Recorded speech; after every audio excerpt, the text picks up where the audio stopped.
From the East and the West, you've heard others, but now you've tuned into the best. This is a Prime Wave Media production.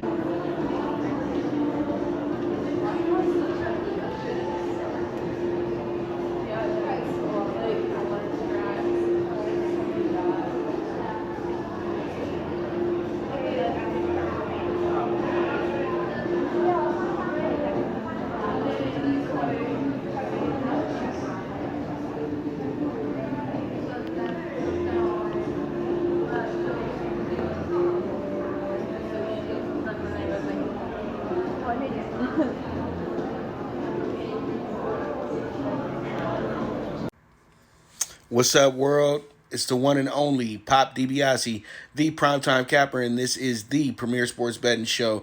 The Primetime Angle is live on IG. All right. We had a good day. Well, we had an okay day yesterday. Things kind of looked like they went a little even and things of that nature. Went 2-2 for clients and things like that. And pretty much, yesterday was yesterday. There was a lot of funny moments, especially in certain games that, we had, like the Chargers game. But I'm going to talk about that in a moment. And, pretty much it was a good weekend to me, all in all, though, man, because we're here. It's Monday. We've survived, and pretty much, regardless if it was great or bad, we're here. All right? So, today will probably be our last day of having consecutive shows and things of that nature, because tomorrow I'm going to take the day off because I'm going to respect the election and everything like that. And we ain't got no actually, I can't take the day off. We got conference bets list to talk about. So we do have something to talk about tomorrow and everything like that. So pretty much I'll be doing a quick show tomorrow, but it just will be about the conference bets list and things of that nature. So pretty much let's go ahead and jump into it. I know that today is a slow day. It's only Monday Night Football, so let's go ahead and talk about these top 5 college football matchups that we got going on for this week. Now, you got Clemson and Notre Dame. Notre Dame is about to play in their biggest game since 1993. Actually, they played a number 1 Florida State. Florida State was seen as the most unstoppable team, period, point blank, that season. They had a guy by the name of Charlie Ward playing quarterback that wound up playing for the New York Knicks, playing point guard. Charlie did go off and win the Heisman Trophy award that season as well, too.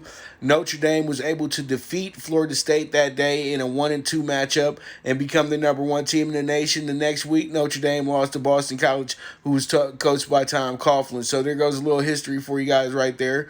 Clemson coming into this game with their backup quarterback who looked pretty good in the late stages of the game, but before that, though, the guy just wasn't, he was having his issues, but he's a hell of a player. But this week is going to be much tougher for the kid, and he's going to have to be able to lead this thing. But at the end of the day, though, it is what it is, guys.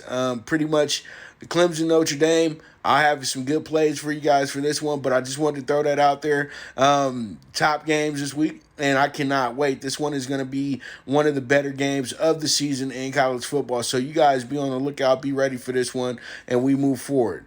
Then we have ourselves the Kansas State, Oklahoma State game. These two teams were the ranked teams in the conference and everything like that. And pretty much we got Oklahoma State, but it doesn't really matter if they don't have Trevor Lawrence. They got a backup who's a 5-star as well, too, who's a freshman, DJ. So they're going to be in the game somewhat. It's going to be tough, but, pretty much Notre Dame knows what time it is, and Notre Dame has had some issues with Clemson in the past, and the quarterback play wasn't even, significant. It was the defense that stepped it up for him. So pretty much we'll see how it goes, but I can't wait until Saturday. But Oklahoma State, Kansas State, this game right here is going to be we know that, Kansas State, because you guys got to understand, Notre Dame hasn't really won a big ass game in a long time. Seriously, but they haven't been able to be at home. When you go to Notre Dame, it's a tough game. Clemson never had to travel there, so it's going to be crazy, man. And Oklahoma State, Kansas State, both of these teams coming off of losses. I know that these rankings are probably not right, but last week they were 6-16. So pretty much this week, this is going to be a pretty good game between these two teams. Kansas State is looking to bounce back and everything like that. So we'll see how it goes. Don't blame me, blame Yahoo. They the ones that didn't update their stuff yet. So pretty much Oklahoma State, Kansas State. This should be a good game though next week. This is the only game that I saw that was a feasible matchup that can get both betting sides as well.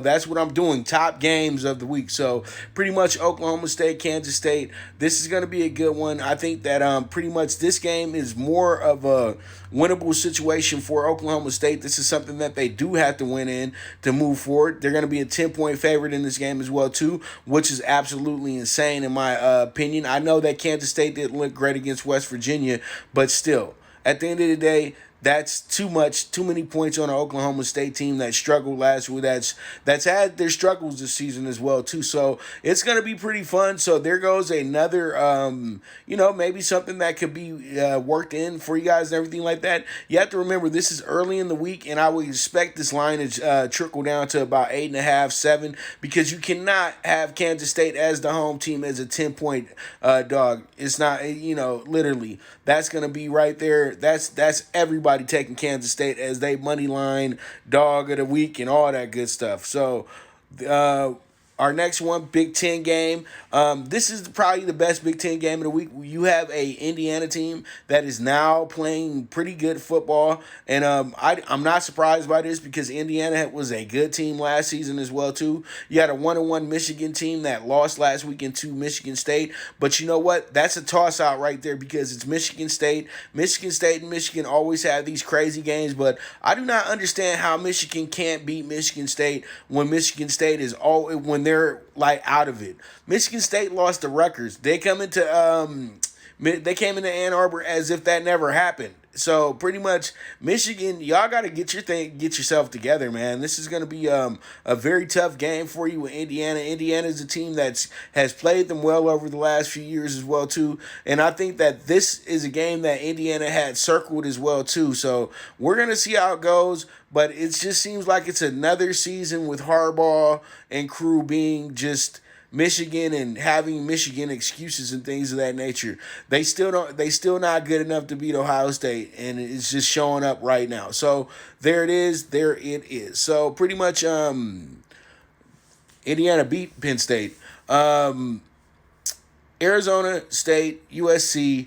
Oh boy, the Coliseum is going to be empty on Saturday, and this may play a big part in Arizona State actually being a pretty good play here with the 10.5 because there's no crowd here. And then you have to remember they got Herm Edwards coaching them as well too. I hope he's still coaching them because he's talking about retiring and things of that nature not too long ago. So pretty much there it is, USC, Arizona State. This is going to be the best matchup in the Pac-12 this weekend. A lot of the matchups are a little even. It was tough, though, to pick between Stanford and Oregon because that's going to be a really good game as well, too. But this game right here is going to be a dandy because Arizona State is always a surprising team, and you don't know what to expect in games with Arizona. But Arizona does have a very good quarterback as well, too. The kid who was a freshman last year who killed it, he's back again this year for Arizona State. And USC is going to be out there, as usual, USC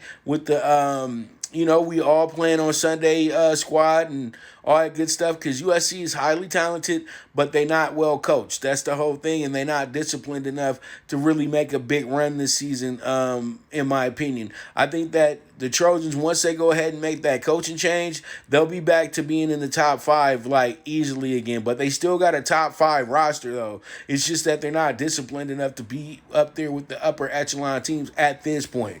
But we'll see. This is a new season. And then we got the big matchup in the SEC. All my country folks in the room know what's up. This is going to be hate week, it seems like, because Florida and Georgia are arch rivals. Their rivalries, I think, is even bigger than the rivalry with Florida State, and they're in the same state. And Georgia and Florida, they just go at it. Border war, dude. Seriously, this game is so ugly. They got to meet up in Jacksonville at the Jaguar Stadium to have the game. This game is in a neutral spot, so it can go either way. But I give the edge to Georgia early in this spot. Or Georgia is looking like they're gonna be a 4.5 point favorite. But but right now it's going back and forth with the line. So pretty much, I do like this game a lot. I think this is going to be probably the best game of the week, because you know that these teams are going to be much higher than 5-10 this week. Yeah, I see probably going to be 4-6. So we're going to go ahead and see how it goes, man. This is going to be the overhype. They're going to have the TV crews and everything there to predict winners, and I think this is going to be a hell of a game, and this winds up actually being a very favorable spread for both sides as well too. So there it is. Now let's go ahead and have some fun with the NFL real quick. Yesterday, you had the Pittsburgh Steelers go ahead and stay undefeated in a hell of a good game, and they were able to cash out the dog bet of the week for NFL Bet Exchange as well too. I don't know which number you guys had it at, but I had it at plus 165, and that felt good about getting that one. And then we also had it as a plus 4 for clients as well too. So big day yesterday for the Steelers, and Steelers are right now the best team in the NFL from record-wise. I don't know if they are the best team in the NFL, but record-wise they are. And Big Ben Roethlisberger is showing the moxie and the wits of a veteran that has won in this league before, and I think it's something that is kind of special this season for these Steelers, man. So we'll see how it goes as they move forward this season. They thought that was going to be the pop-em game right there against the Ravens, and wound up not being that serious. You know, the Ravens played pretty good, but as usual, you know what I mean, Lamar Jackson just the running around kind of killed the Ravens in the end. But it is what it is, man. The Steelers played a hell of a good game. The Ravens defense was over aggressive and made boneheaded plays at the wrong time. So their next game is going to be another epic classic, and hopefully they'll be able to be smart enough to put the game on Sunday Night Football, because nobody wanted to watch the Eagles and Cowboys last night. It's funny when you got an owner that literally owns like 20% of the NFL as well too. Y'all got to tell Jerry Jones no sometimes, dude. Seriously. Like, get off that. It's not the 90s anymore, dog. Like, I understood back then, but not now, dude. Like, your team is ass. Nobody wants to watch them, okay? Nobody wants to watch that ass division either. All right, so yesterday, big upset. I know all of us I'm not going to say all of us, because there are sharper people out there that looked at the fact that the Bengals were 6-1 against the spread. They've been pretty much the dog in each and every single game that they've been in. And the only time they weren't the dog, they won the game. So pretty much they are actually 5-1 as a dog, 1-0 as a favorite against the spread. So the thing is with this team, this is like falling asleep at the wheel. This was an easy play if you were looking at the stats, because the Bengals went ahead and took care of their business. And, the Titans actually aren't a great covering team, to be honest with you. They've actually played nothing but close games this season. Look at the record. Only game that they blew a team away in was the Bills game. Everybody else it's been a war.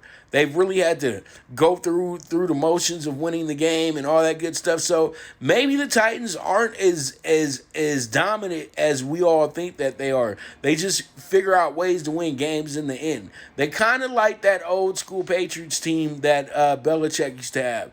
They had a great running game, decent receivers, and a game manager at quarterback in Brady. So, and then a pretty staunch defense, but the defense can't get off the field on third down. So there's a lot of things going on with the Titans right now where you say to yourself, well, damn, don't you wish you could get a break? But they already got a break because the whole team had COVID. So, well, not the whole team, but, a percentage of the team had COVID and everything like that. So pretty much this is what it is. They get beat yesterday, and they got beat rightfully so, because they came out there, they underestimated their competition, and the Bengals got the biggest upset of the day, pretty much. So there it is. And then we got ourselves this guy right here. Dalvin Cook was a monster yesterday. He returned the running game back to, its prominence once again. I love the running game in any facet of football, because that's what makes the ball move forward. If you got a successful running game, nobody's going to beat you. I promise you that. If your running game is off the hook and really there's no way to stop, then you can figure out ways to just keep running and running and running. Boy, oh boy, this eats the clock, and everybody just gets to put a hat on a hat, man, and just go ahead and try to annihilate somebody. So Dalvin Cook had a hell of a day yesterday. He looked like a Madden creative player on the 99, 99 speed, 99 awareness. The moves he was making yesterday were so smooth and so, calculated and everything like that. I think Minnesota is very happy to have a weapon like this moving forward, just like they did with AP years ago as well, too. So this was huge for the Minnesota Vikings, who got their second win of the season over another really good team as well, too, because their first win of the season was over a very good team as well, and they went ahead and they blew the top off the door on that one, and we said, okay, Minnesota's here now, they're ready to roll. Then they dud it against Atlanta, so they jumped back in this one against a team that they played opening week, and they got it together. They slowed the game down a bit, and they went ahead and won the game. I think that, honestly, the Vikings will start turning the corner just a little bit. They're 2-5. 2-5 isn't bad, okay? This is what I'm trying to get a lot of people to understand, that you can be 2-5, 3-4 right now. It is okay, because now we're in the second half of the season. We're done with the first 2 quarters of the year, and now the pretenders are gonna be losing weekly, and those are teams right now that are 5-2, 6-2. You know what I mean? And then you're gonna have the contenders up there winning, having big moments and having big games, and and having those games where, damn, I didn't know that they was going to be playing like that today. So you got to be prepared for that stuff. So Minnesota's a team that you have to watch out for. They may be making a big move as we roll forward here in the season. And then this team, I know they're not going to be making no big moves. These guys right here, the Chargers. OMG. It's almost like we're going to kick you. It's almost like we should threaten to kick them out of Los Angeles, because that was a horrible performance yesterday. That was an Orange County type performance yesterday, dude. Seriously. You're up 24-3. 24-3. And you guys still figure out a way to blow the game. The moment that the Denver scored a touchdown on a 70-yard run, you should have told yourself, this is about to be trouble for the Chargers, because now they got comfortable. And that's exactly what happened yesterday, is that they got comfortable and they wound up losing this game, going 2-5. And I said to myself, well, if the Chargers win this game, they can start making a big push towards maybe the playoffs and everything like that. And pretty much, dude, these guys went ahead and just, once again, just flopped. I don't know what the problem is in San Diego. They say it's ownership. They say it's coaching. I don't put things on people who ain't playing on the field. I put this on people who are on the field. If you're up 24-3, do everything you possibly can to protect that lead. What are you doing? You're wasting your great quarterback. You're wasting great receivers. You're wasting great defenders. Chargers, get this thing together. They want to fire the head coach, but I would say, hey, you know what? The head coach seems to keep these guys at an even kill, but at the end of the day, it just is what it is, man. He's a rookie, dude. What do you expect? Everybody's not going to come out and be Peyton Manning right away. Peyton Manning wasn't even a great rookie quarterback either. So let me just let y'all know that as well, too. The only one, and Patrick Mahomes never played as a rookie one time. So, only guy I could say that came in as a rookie and really was able to cement himself as a really good quarterback moving forward. And you guys are going to trip when I say this, Matt Ryan. And Matt Ryan, you see where he's at. But my thing is, though, Chargers, get it together, man. Seriously, this is terrible. You guys look good, but then at the same time, when it's time to win the game, you look like shit. Seriously. And pardon my French, I try not to cuss on the show, because, you never know who wants to pick it up, things of that nature. And but, we ain't making this show for Disney either, though. So pretty much, you got to get your stuff together, Chargers, man. You guys gave the Broncos a win that they did not deserve. But, the refs called an ass call at the end as well, too. The refs could have let that one go, because I saw my man playing defense yesterday. But, it is what it is. And it was funny because Lockheed's dancing after the game and everything as if the refs didn't help him win the game right now. Like, come on, dog. Just walk off the field. So the Chargers are going to remember that, and they're going to tear him up in the next game. But I'm done with you, Chargers. It's okay. Y'all going to get it together eventually. And there it is, the best team in the NFC. And didn't I give you guys them at 9-2 early this year to win the Super Bowl? be in the Super Bowl, all that good stuff. So you know what? We riding that wave. So whatever you get them at right now, bet it again. Just keep riding the wave, man. But seriously, hopefully we can go ahead and cash out a nice ass ticket on the Seahawks at the end of the season, because they're now number one in the NFC. And honestly, when was the last time somebody beat the Seahawks in Seattle since they went over to the NFC? I don't think anybody's ever beaten them in Seattle, to be dead honest with you. And I'm talking about a team that's walked in there 8-8 in a playoff game before too. And I'm just telling you right now, Seattle gets the home field advantage. Ball game. That's all I can say. You can just get prepared to walk them into the Super Bowl, dog. Seriously. So we'll see how it goes. But Seattle, there it is. You're making us look good, dog. You're making me look good, at least. And hopefully we get that Super Bowl. We get them to the Super Bowl against. And I got them playing the Chiefs in the Super Bowl, but I just need them in the Super Bowl, to be dead honest with you. So there it is. Seahawks. Great game yesterday. You dominated the 49ers. Be ready for a possible loss when you go to Santa Clara, because San Francisco figured some things out late in that game, and they're going to be ready to implement that in the next game. But we all know it's going to be some exciting TV as well. So there it is. The Seattle Seahawks are now the number one team in the NFC. And with that, we move on, and let's go ahead and talk some money, because I know that you guys have been sticking around to hear about the money. And tonight we got the Monday night football game between the Giants and the Bucks. And this is the thorn in Tom Brady's side.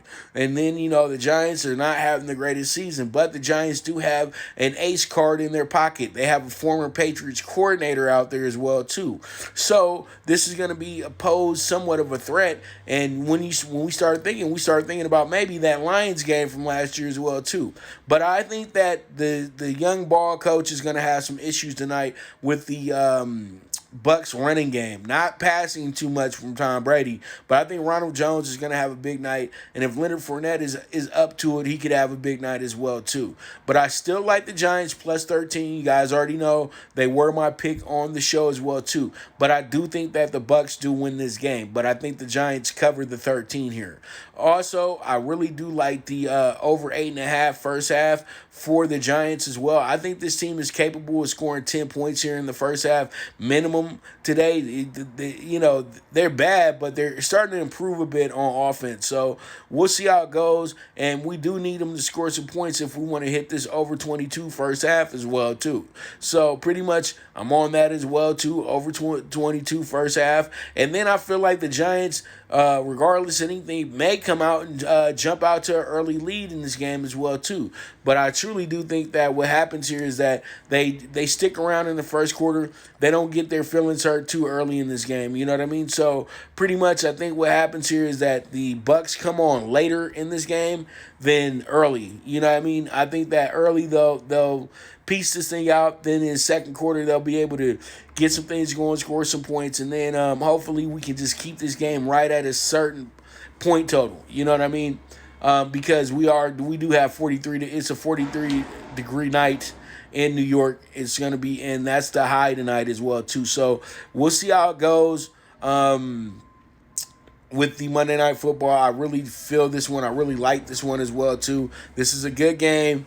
This is a game where they can trick you into really being all over the Bucks, because the Bucks are literally a one-sided play right now. So they had to get, this is the only way you can attract Giants money, and I think this is the right thing to do. I think the Giants are going to be able to cover tonight in this game. We'll see how it shakes out. And there it is for our Monday Night Football bets for today.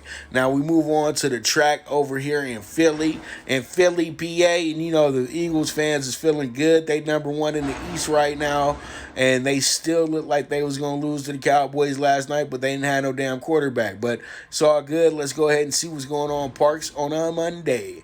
Parx, race 5, first timer. We're going to go with the horse by the name of She Talks Too Much.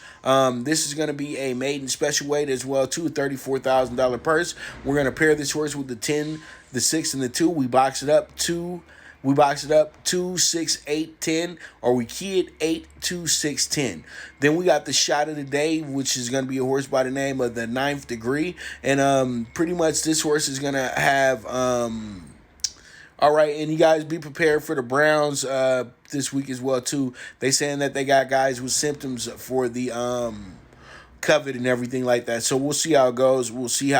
But key horse, Ninth Degree. We're going to pair this horse with the 867. This is going to be our shot of the day. The horse is a 10-1 morning line right now. Hopefully that number jumps up, but this horse has everything it takes to beat this field. So we're going to see how it goes. Then we got top horses here, 3, 8, 6, 7. You guys can go ahead and box it up 3, 6, 7, 8, or you guys can key it 3, 6, 7, 8. All right, so we got the nightcap, and we're going to go with the horse by the name of Little Bit-O Charm. Little Bit-O Charm is going to be a really good horse here, and we're going to see exactly what this horse is capable of doing today, and hopefully we can get this horse home to cash out our late pick 4 if all of our ducks line up in a row, because this is how our pick 4 is looking at the end of the night. We're going all in leg 1, we're going 3 deep in leg 2, we're going 2 deep in leg 3, and then we single out the 11, Little Bit-O Charm. And then hopefully we can go ahead and get the superfecta hit at the end of the night too, pairing the horse with the 7, 8, and 3. So you guys boxed up 3, 7, 8, 11, or you guys can key it 11, 3, 8, 3, 7, 8. All right, so with that, I want to thank you guys so much for tuning in once again today. Tomorrow we're going to go over the major bets list. That means that we're going to be talking Conference USA tomorrow. We're going to be talking Mountain West Conference tomorrow. And we're going to be talking the Mac Daddy Make You Jump. We're going to be talking about that conference tomorrow as well, too. So pretty much you guys be on the lookout for that. Be ready for that, and we move from there. Because this is how we're going to do the schedule now. You know what I mean? Pretty much because we got... Guess what? On Wednesday, we got a full slate of MAC games. I cannot wait. And so we'll be able to talk about them all tomorrow. And then you know how I do for you guys. I set up a nice little list for you and all that good stuff. And then we're going to be having the NBA draft mock 2.0 as well, too. I'm going to add in 11 through 20 as well this week, and we're gonna go ahead and I'm gotta get to, after I get done voting today, I gotta get in here and come watch some tape and everything like that on who they say are the top 20 prospects. But I'm gonna look at the top 25 prospects and really put this thing together correctly for you guys as well too. So pretty much we got that coming either tomorrow or Wednesday this week. So you guys be on the lookout. We got a lot of good shows coming to you this week, and you know, I got some new ideas and everything that I'm working on towards this show as well too. So you guys just keep following the movement. We got big things coming, and I thank you guys so much. Happy Monday. You guys don't get too sidetracked. This is the day of the week where you kind of get your gears back together and everything like that. But you got to start fresh. You got to start ready to roll and get to the money, dog. So always, as I always say, bet with your head and not with your heart, okay? So when we get back to it tomorrow, you guys already know it's going to be about college bets list, and we'll be talking a little bit of these early NFL lines as well, too. So you guys stay good. I'll be back to you tomorrow. This is the one and only Pop DiBiase, the primetime capper, and this is the man, AP, of course, bro. We at the PW right now. So, yeah, but it'll be on IG right now. So, pretty much this is the premier sports betting show, the Primetime Angles on IG Live, and I am gone.